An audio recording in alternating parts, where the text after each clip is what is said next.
name is Dave Helgeson. I want to welcome you back to the series we're doing on boondockings, on the what's, where's, why's, and when's of boondocking. In the first installment, we talked about what boondocking is and why RVers would want to go boondocking. In this installment, we're going to talk about public lands where you can boondock. So let's get started. So where can you find the boondocks? That's a good question. On public lands. Now there's two public lands you want to focus on. One is federal lands and one are state lands. Let's take a look. The boondocks are primarily out west. This chart here shows who owns the west. This is a federal land as a percentage of total state land area. Now keep in mind, this is just federal land. It's not factored into state land, such as fish and wildlife areas, state parks, DNR lands, and the like. So you can see the west has a lot of public lands available, and there are opportunities throughout the rest of the country as well. So let's take a look at federal land agencies. We have several that offer boondocking opportunities. First one is the BLM, that's the Bureau of Land Management. We have the United States Forest Service. Bureau of Reclamation, typically spots you're going to camp are going to be operated by the U.S. Corps of Engineers. Department of Defense, don't laugh, there are opportunities there as well. United States Fish and Wildlife is another option. National Park Service, many people think, well, there's nothing there, but there are options, and I'll show you there. And the Tennessee Valley Authority has quite a bit of federal land as well that offers some camping opportunities. So this next chart, this shows federal land within the USA. The first chart I showed you showed percentage of the land mass. This actually shows you where that land is located on the map, and it shows you which agencies control it. So down here you see the color chart. You have the Bureau of Indian Affairs, that's these colors here.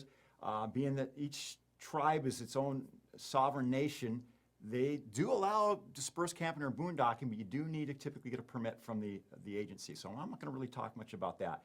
Bureau of Land Management, that's the BLM, that's a huge one in the west. Bureau of Reclamation, Department of Defense, blue, Fish and Wildlife in the orange colored, Forest Service, National Park Service, and Tennessee Valley Authority.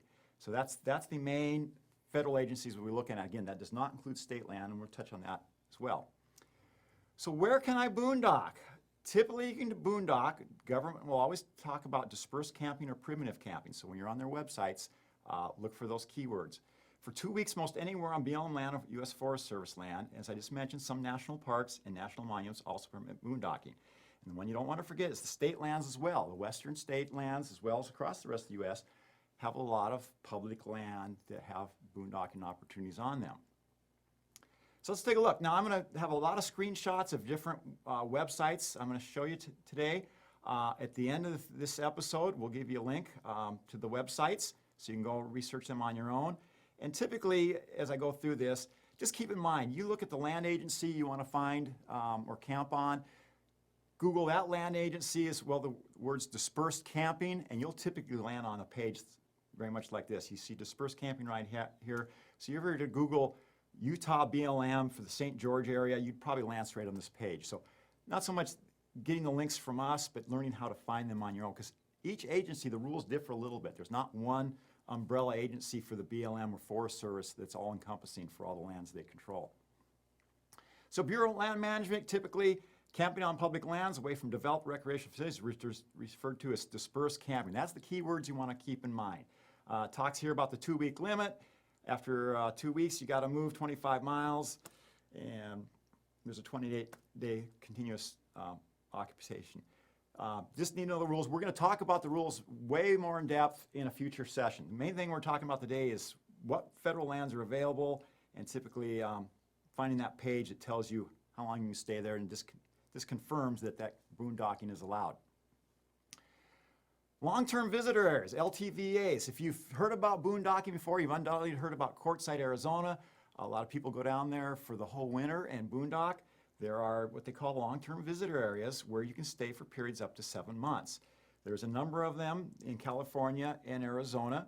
I believe it's $180 right now. You can stay for 7 months. You can get a 30-day pass for $40. If you're just getting out into boondocking and don't feel like doing it by yourself, this is a great start. It's maybe one of those short-term 30-day areas. You do get some services with long-term visit areas. You get typically garbage, maybe fresh water, a dump station, might be restrooms. Each one differs. Again, we'll have a link for this at the end of the session where you can go on and look at the different areas and see what they offer. United States Forest Service. As I said, each Forest Service district's going to have a page like this. See, this is Fish Lake National Monument. What you want to do is go on the recreation page, and you'll find dispersed camping guidelines. Again, if you just Google Fish Lake National Forest and dispersed camping, you're going to land on that page. Talks about what dispersed camping is. Many people enjoy the solitude and primitive experience of camping away from developed campgrounds and other campers. Dispersed camping is the term used for camping anywhere in the National Forest outside of a designated campground. Again, that's the key word, dispersed camping. Keep that in mind as we go along. It also talks about you need some special skills to be boondockers in dispersed camping. We're going to talk about that in a future episode as well. United States Forest Service, again, it talks about the best way to find it is go talk to a ranger. That is a good option. If you're just getting down to it, you stop at a ranger station, say, hey, I want to disperse camp in your forest, where can I do it? They'll give you a map, or at least point out areas you can. Through the course of this series, I'm going to teach you how to find those before you ever get there. You can do it from the comfort of your easy chair at home on your laptop before you ever set foot on the road. So it talks about the rules, and we're going to talk about rules more on that. But again, just be aware where dispersed camping is the key word when you're talking with the federal or state agencies. Back in 2005, the federal government says each land agency need to develop what they call the travel management rule. Basically, what vehicles can travel on what roads in the forest.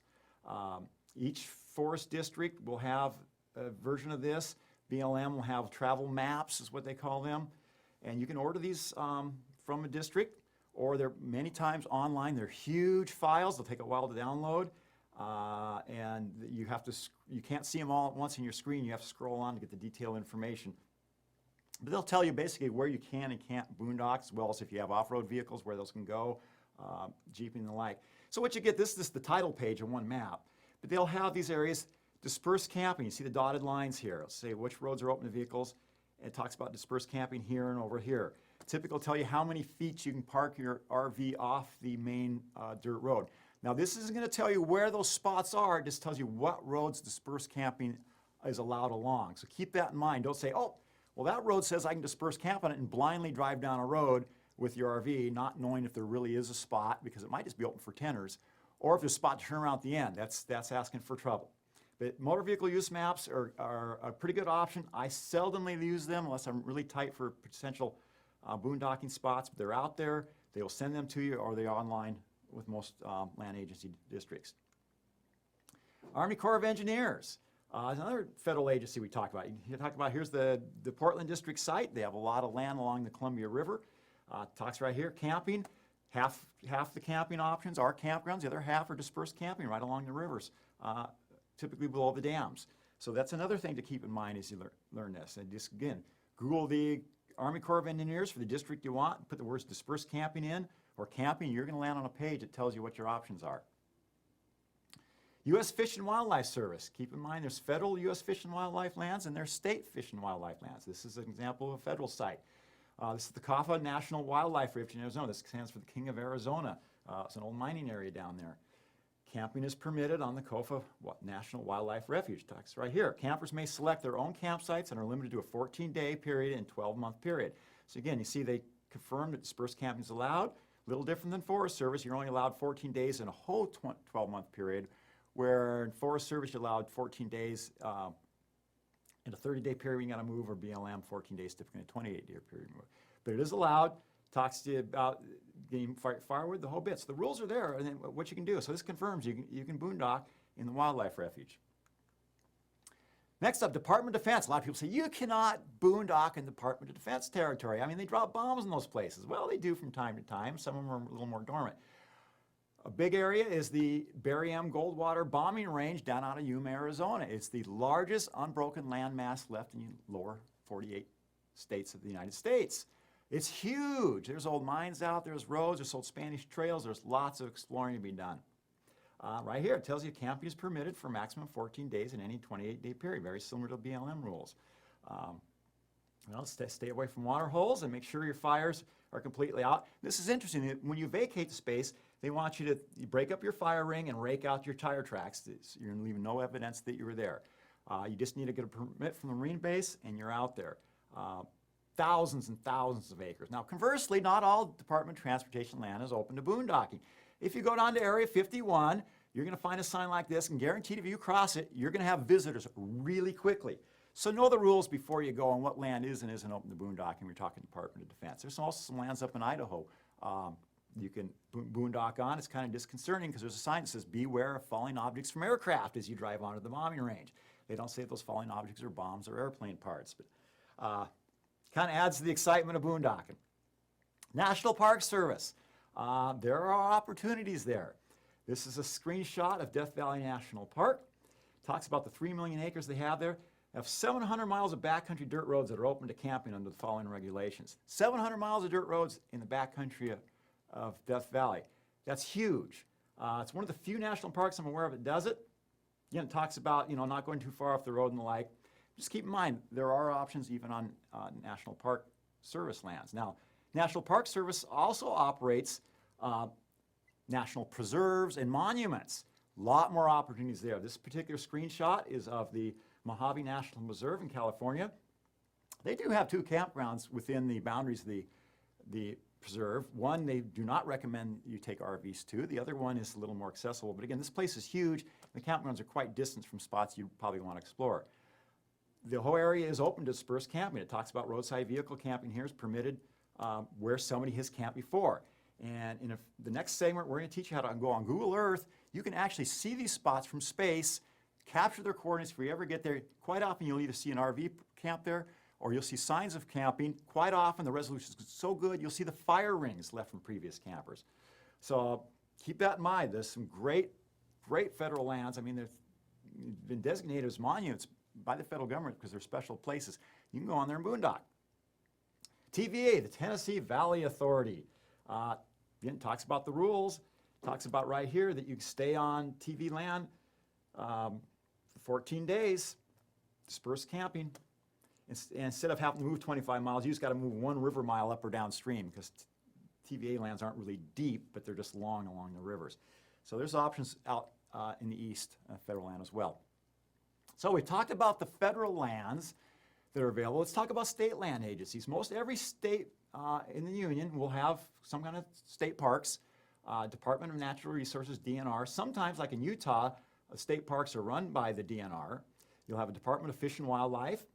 Not all states, but some states will have state trust lands that are set up for earning incomes for the school districts to help fund the schools. And DOT or Department of Transportation land. Don't laugh at that one either. There are options. Let's take a look. State parks. Here's a screenshot of Nevada State Parks. Rye Patch State Recreation Area, that's just south of Winnemucca, right off Interstate 80. Talks about camping. There's also undeveloped campsites along the reservoir, aka boondocking. Talks about a 14 limit here as well in a 30-day period. So right there, that tells you dispersed camping is allowed outside of their developed campgrounds along the reservoir. You just got to know how to find them. I'm going to teach you that in a future installment. DNR, Department of Natural Resources. Here's a screenshot from Michigan Department of Natural Resources.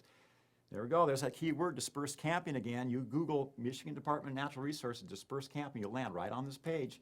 Talks about dispersed camping can take place on state-owned land other than state parks. Talks about, hey, don't camp where it says no camping, and make sure you're a mile away from a designated campground. Again, so you just got to determine where those DNR lands are, and I'm going to show you how to find those spots ahead of time of where you can camp. Okay, fish and wildlife. Most states, that's 2 parts. They'll have fisheries and they'll have wildlife, so keep that in mind when you go on their websites. In this case, this is Quincy Reservoir in Washington State. And this is a wildlife area down in Nevada. It happens to also be on water, but it's controlled by the Wildlife Department. Both offer dispersed camping opportunities. State trust lands. Here's the Arizona Department of Land. They hold quite a few, titled quite a bit of acreage down there in Arizona. You have to get a recreation permit. I think it's $15 for a year. It's cheap. And it says, what does my recreation permit allow me to do on trust lands? Right down here, it talks about camping, limited to 14 days per year. So right there, it says you can disperse camp for 14 days. If you got that $15 permit, that's it's slightly more than $1 a day. I doubt anybody's out there tracking your days use. I expect there's people that go out there for multiple periods and probably exceed that 14 days because when we've been out there, I've yet to see a ranger. But that opens up a lot more land to you on the state level. Okay, so let's look at the fish side of things. Each state has some kind of fisheries department. Here's a fishing access site for Montana. Talks about Big Pine here. It talks about no fee charge for camping or using a group area. You can go on, it's farther down the screen, there'll be instructions how to get there. You can go on Google Earth and see those spots in advance, get some coordinates, and navigate yourself to them. So wildlife. Each state will typically have a wildlife division. This happens to be Nevada. If you scroll on their sites, you'll typically find somewhere it talks about camping. Again, this is just a screenshot of compressed so you can see it. The Fernley Wildlife Management Area in Lyon County, it talks right here, camping is permitted. So you just get within the boundaries of that wildlife area and you're allowed to camp. Okay, DOT land, Department of Transportation. Some people kind of always scoff at this one. You know, in Washington State, where I'm from, they're all fenced, barbed wired, big no trespassing signs, but you get in more rural states, Nevada, Southeast Oregon, Utah areas, typically there'll be a sign that says, hey, the gravel is public property, do not take it. It's about the only restriction. This particular one is down in Nevada. As in the last segment, I said my wife and I explore ghost towns. We'd come down a highway over here. We wanted to go that way, but there's a spot we want to explore off that direction. We camped there for one night, dropped the RV, went exploring the next day, came back, camped the second night. So you see, it's a pretty spectacular site. There were no campground options anywhere in the area, so we just boondocked. So land boundaries. Now that we know what public lands allow boondocking, dispersed camping, we need to know more where those boundaries are located, because typically they aren't signed. So how are we going to do that? Well, I showed you this map a little bit ago. It talks about the federal lands within the USA, so you can kind of get an idea where they lie. If you're going to go down through Sacramento Valley, you can see there's pretty much not going to be much opportunity to boondock on federal land because there's no color shaded in there.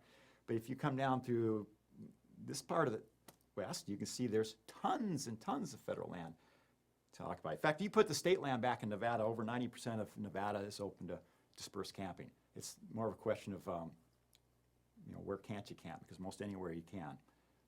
So let's take a look at that. This is a website you're going to want to refer to. It's called publiclands.org. We'll post the link at the end of the series as well, but publiclands.org. You can open this up. It shows 11 western states. You can scroll into area you want. You can click on land status here. It will light up the screen. Who controls what land? You can see down here, this is national forest land. Here's some state land. Here's some BLM land. So you can pretty clearly see, you can zoom in a lot tighter, where those boundaries are. So you know when you're on federal land. If you have cell phone service, it gets even better. Of course, there's an app for that. There's an app for everything these days. This is U.S. Public Lands app. You can search on the App Store. You'll find it. It's like $3, $2.99. It's a real-time app for your smartphone. You activate the self-locate button. It will actually start pinging on the screen where you are at. You can zoom way in tighter than this. You can actually see when you can cross onto those colored bands of land. You'll know when you're on BLM land. You'll know when you're on Forest Service land. As we've been talking about, here's the federal districts we've been talking about: Bureau of Land Management, U.S. Forest Service. They're all there. If you have cell service and you're not quite sure if you're on public land, turn it on, let it locate where you're at, and you'll know. No questions asked. And we're going to talk again about the rules of what you can and can't do on the thing in a future segment. But this will tell you where you've crossed the borders onto public land. If you want to stay paper copy still, most every state's got some form of gazetteer. Shows you where public lands aren't and aren't. Detailed road use. What you're going to want to look for is the national forest. In this case, we're looking at the Wenatchee National Forest here. And right here where it says National Forest Boundary, you can see a line that runs along there. You know when you cross that line, you are on Forest Service land. Sometimes there'll be a sign, sometimes not. But if you've done your homework right and do what I'm going to show you in future segments, you're going to have the coordinates in your GPS. You're going to know when you physically cross onto public land. And sometimes there are actual signs. Many times you go onto BLM land, right here it says entering public lands. You know when you've gotten behind that sign, you're free to camp. And you can see right here, we crossed the line and we picked the camp spot. In Montana, state park land. Right here, 7-day camping limit. It tells you right there, boom, you're on state land, you're okay to camp. This particular one's 7 days instead of 14, like we've talked in a lot of sites. So this concludes the Where You Can Boondock episode. I want to thank you for watching. Again, we will post links at the very end of the segment where you can go on and find some sites to talk about. Thank you for watching. And the next installment, we're going to show you how to find those exact camp spots on the ground and be able to record the coordinates before you ever leave home on your next trip. Thank you for watching.